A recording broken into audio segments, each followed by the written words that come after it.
Fala pessoal, sejam todos bem-vindos. Bora aqui para mais um conteúdo, mais uma notícia, trazendo para vocês as últimas informações diretamente de Brasília e, claro, diretamente dos Estados Unidos. Bomba gigantesca envolvendo Bolsonaro e o ministro do Supremo.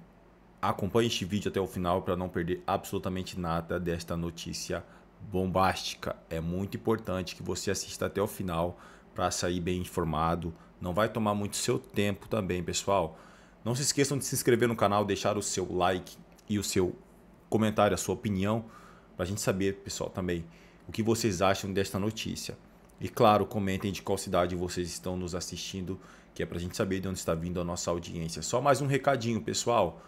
O like é muito importante, então senta o dedo no like, ajuda muito a gente, pessoal, a entregar essa notícia para muito mais pessoas.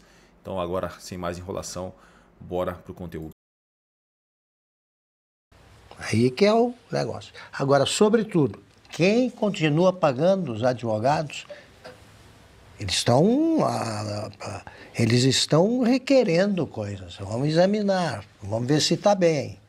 Agora, ele pode sair e o Bolsonaro tem que ficar preso. E essa menina, essa mulher de Minas de que falamos, essa também precisa de cadeia. Na cabeça do ministro do Supremo não se interessa pelo caso do Adélio, se interessa sim para liberar aquele filme torpe que fizeram aí que o PT fez, chamando o atentado de fakeada, né? Isso. Tem uma tese defendida por esse documentário, esse papel aí sujo, que defende o seguinte: não existiu o atentado a que todos nós assistimos pela televisão. Sim.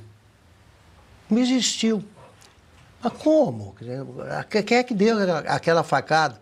E ele recuperado, quem é que está examinando? Recuperado para quê? Ele, então, deixa de ser perigoso. E o Felipe Martins continua perigoso. E quem faz isso não é partícipe aí de uma ditadura. Claro que estamos sob a ditadura do judiciário, com ramificações aí que chegam a Juiz de Fora e a todas as cidades que interessam a eles no Brasil. Pois é, Augusto, e exemplifica muito bem a questão da chamada meia-liberdade, que é a prisão domiciliar com tornozeleira, porque hoje a defesa de Jair Bolsonaro, inclusive, pediu ao ministro Alexandre de Moraes para que Bolsonaro, o ex-presidente, possa receber um barbeiro em casa. Ana, queremos te ouvir. Olha, Daniel, a gente ri de nervoso, né? Porque o país sendo colocado aí num buraco sem fundo, porque a gente não sabe, todos os dias é mais um abuso, é mais uma barbárie, pouquíssimo a acrescentar. É só dizer que a Polícia Federal, que solucionou casos agora, por exemplo, né, no núcleo 1, núcleo 2, núcleo 3, da gigantesca tentativa de derrubar a República, matando Geraldo Alckmin, Lula, Alexandre de Moraes em praça pública, com forca, mas aí o cara pediu o táxi não chegou. E a Polícia Federal descobriu coisas impressionantes na tal derrubada da República, o dia da infâmia, né? Como disse a Rosa Weber, o Pearl Harbor do Brasil. Imaginem vocês. E não conseguem descobrir nada sobre o Adélio Bispo, como Augusto disse, quem pagou, quem ligou, quem forneceu celulares, quem forneceu computadores, quem colocou o nome na entrada da Câmara, mas não saiu para entrar, mas não saiu. E enquanto isso, a Polícia Federal com a PGR conseguem descobrir minutas do golpe, pensamentos para a derrubada da República, porque nesse contexto da nova Polícia Federal, do Flávio Dino, né, o Flávio Dino, que as imagens sumiram, As imagens do 8 de janeiro desapareceram, não tem nenhuma imagem, gente. Brasília, nossa capital, vigiada por dezenas, se não centenas e centenas de câmeras, não tem uma imagem do Ministério da Justiça do Flávio Dino.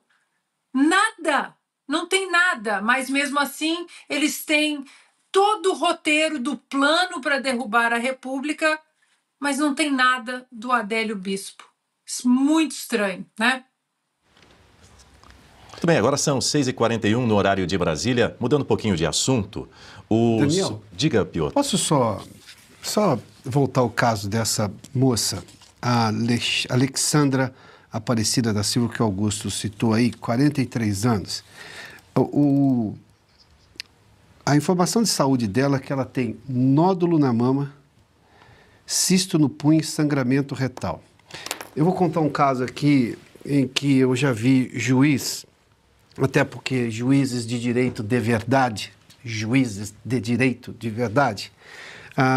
obviamente que seguem a lei, mas a justiça tem que ter um componente humanitário.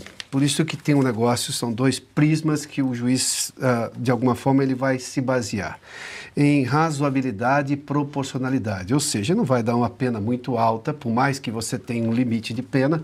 Alguma pena tem lá, determinado crime, 8 a 12 anos. Se o réu é primário, não dá 12 anos. Percebe? E ele pode até converter uma prisão, reduzir a pena por uma série de informações do passado da pessoa. Ela não tem nenhum antecedente criminal, não há nenhuma informação sobre isso, muito pelo contrário. Augusto trouxe aqui uma pessoa da comunidade que vivia ali, ou seja, boa conduta, endereço conhecido, enfim, são coisas que normalmente o juiz considera na hora de falar, isso aqui não faz sentido mandar uma pessoa dessa para a cadeia. Se ela tivesse com boa saúde, com saúde prejudicada, o mínimo que um juiz faria, ela não vai ficar presa, não numa penitenciária. Você manda para um hospital, se é que mandaria para o hospital penal, porque você fala, se ela tem condições de se tratar no sistema público de saúde da cidade dela, ao lado da família, o que obviamente também é um motivo de conforto, de melhora para o paciente, isso está clinicamente comprovado, o juiz vai lá e olha para essa situação. Mas não é que o ministro Alexandre de Moraes não olhou para a situação, ele manteve presa, determinou a prisão porque o advogado teria falhado em algum momento da defesa, embora ela tivesse já usado por muito tempo a tornozeleira eletrônica e seguido todas as outras cautelares. Mesmo com o agravamento do estado de saúde comprovado por laudo, porque obviamente aqui a cadeia de custódia está certa, tá? Tem um laudo médico com fé pública explicando qual é a situação dela. E não há uma manifestação do ministro Alexandre de Moraes. Nós estamos falando de uma brasileira, de uma cidadã que tem direitos, cujos direitos não estão sendo seguidos porque qualquer preso do dia 8 é um perseguido da justiça brasileira, em vez de ser alguém que mereça julgamento justo. Ótimo. Muito bem, são 87 mil telas em óleo, enquanto que o Supremo Tribunal Federal segue ocultando detalhes do acordo de cooperação firmado com o Supremo da China, assinado em abril. O documento trata de trocas sobre o uso de inteligência artificial no judiciário, mas o STF não divulgou o conteúdo nem os termos da parceria. O repórter Christian Costa, de Oeste, pediu as informações pela Lei de Acesso à Informação, mas recebeu uma resposta protocolar, enviada com um mês de atraso e sem justificativa formal. Está aí a reportagem na tela. Segundo o STF, o vice-presidente do Supremo da China, An Feng, fez uma visita de cortesia ao encontro com o ministro Edson Fachin. A corte disse apenas que houve intercâmbio de informações gerais sobre tecnologia e inteligência artificial. Especialistas em direito alertam que a manutenção do sigilo fere o princípio da publicidade dos atos públicos previsto na Constituição e pode gerar responsabilização do agente público. Quero ouvir você, Silvio Navarro, com a gente nessa noite, nessa transmissão em Oeste Sem Filtro. Silvio Navarro, falta de transparência, é o que a gente está vendo. Na verdade, falta de transparência com o que deveria ser muito transparente, diga-se de passagem. Lembrando que essa não é nem a primeira vez. No ano passado, você deve se lembrar, a Corte chegou a tirar do ar o site oficial do Supremo porque recebeu questionamentos da Folha de São Paulo sobre gastos com funcionários da Suprema Corte durante viagens ao exterior. E tudo que não há no Supremo Tribunal Federal, a gente não vê, é transparência, não há. Não existe.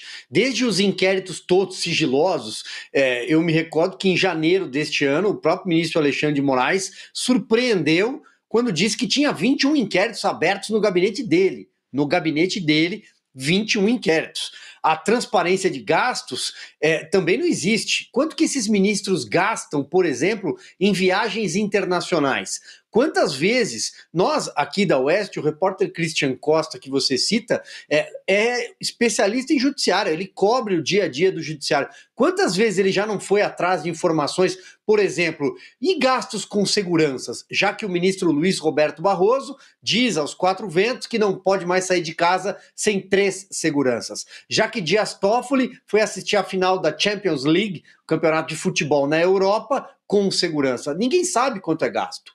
Portanto, é uma caixa preta. O Supremo Tribunal Federal é uma caixa preta. E que fique bem claro que, durante a gestão de Luiz Roberto Barroso, o sigilo foi ampliado. O ministro Luiz Roberto Barroso, que acumula e vai deixar esse legado, porque afirmou, aparentemente vai se aposentar precocemente da toga, vai deixar como um legado, como memória, talvez uma das piores gestões do STF. A gestão da censura, a gestão do ativismo político, do julgamento de farsas e também a gestão da falta de transparência. Que isso fique bem claro. Agora, para finalizar, Daniel, nós estamos falando de compartilhamento ou de troca de informações ou de aprendizado, como eles chamaram, né? Eles chamaram de estamos aprendendo com a China, com o Supremo Tribunal Chinês. Mas a China não é uma democracia. E o Supremo até hoje, aliás, até outro dia, até o final de semana, batia bumbo, né, no aniversário da Constituição de 88, que é o defensor da democracia. Mas a China não é uma democracia. E o advogado Martin De Luca, representante da Trump Media e do Rumble, analisou a conversa entre os presidentes Lula e Donald Trump. Em entrevista ao programa Oeste com Elas, De Luca afirmou que é preciso distinguir entre palavras agradáveis e ações concretas. Ter uma contraparte, uma negociação eufórica e se aplaudindo a si mesmo, se fazendo que a mídia oficial te otorgue a medalha olímpica de ouro antes de começar a treinar para as Olimpíadas, realmente é algo bom para entrar numa negociação, né? Exatamente como você se deveria posicionar para entrar numa negociação. Agora, é certo que as medidas que os Estados Unidos tomou foram tomadas para puxar um comportamento, uma mudança de comportamento, uma correção dos... É isso aí, pessoal, e vamos para mais uma notícia. Trump anuncia que Israel e Hamas firmaram acordo inicial de paz e já assinaram os primeiros termos. O presidente dos Estados Unidos afirma que todos os reféns serão libertados a qualquer momento e que Israel se compromete a retirar as tropas para a linha acordada. O presidente dos Estados Unidos, Donald Trump, acaba de anunciar que Israel e o grupo terrorista Hamas chegaram a um acordo sobre o plano da paz. Segundo ele, ambas as partes assinaram o primeiro pacto de acordo referente à guerra na faixa de Gaza, marcando um avanço significativo nas tratativas para encerrar o conflito. O anúncio foi feito agora há pouco por meio de um comunicado oficial divulgado pela Casa Branca. O chefe norte-americano também afirmou que pretende visitar o Oriente Médio caso as negociações avancem, sugerindo ainda que há previsão inclusive de uma viagem ao Egito nos próximos dias.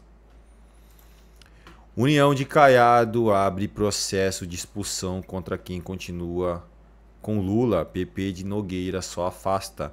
Ministro do Esporte perde vice-presidência nacional e comando do partido no Maranhão.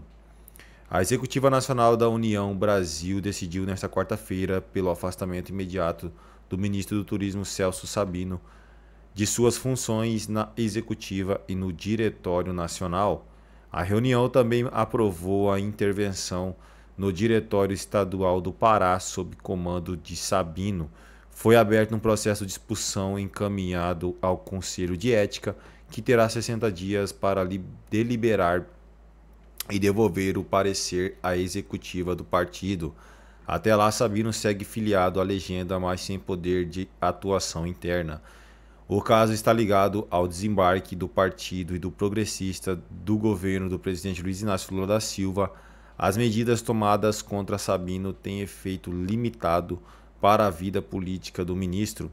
O ministro havia colocado o cargo à disposição em setembro, mas aceitou o pedido de Lula para permanecer na função até concluir entregas ligadas à COP30, marcada para Belém em 2025.